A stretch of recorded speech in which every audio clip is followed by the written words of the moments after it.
Good morning, everyone. Well, in the studio today, we have Steve Jackson, who's going to tell us about his recent trip to the Antarctic. So, Steve, what was it like? Did you freeze? No, I didn't.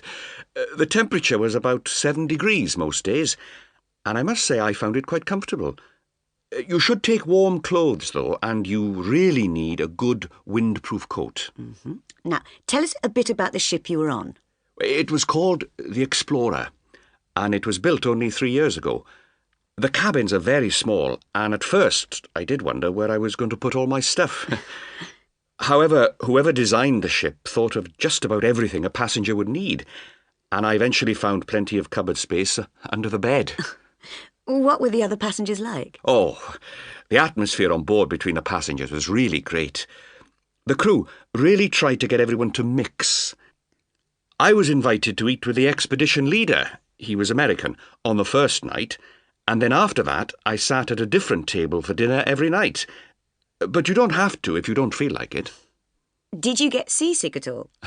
Some of the passengers did. The weather can be stormy in the Antarctic. Of course, there is a doctor on board, and he gave anyone who needed it an injection for seasickness. Luckily, I didn't need one, and the others got over it pretty quickly once they'd had the injection. I bet that was a relief. Yeah. What's your best memory of the trip? Well, that's hard to say, but probably it's of the animals we saw. Whales, penguins and seals. One day, we set off to a place called Couvaville Island, which is famous for its birds.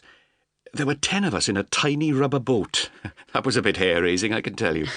Anyway, once there, we had to climb up a steep, icy hill, but the view from the top was terrific. Did you come across any people apart from your fellow tourists? Yes, a few of the scientists at a research station. They gave us coffee and biscuits one morning. There used to be a thriving fishing industry in this area at one time, but all that's left are some deserted buildings. Did you feel guilty about disturbing such an untouched region? Well, yes and no. Cruise ships are not allowed to dump rubbish or to go where they like, and they have to carry scientists to lead the excursions.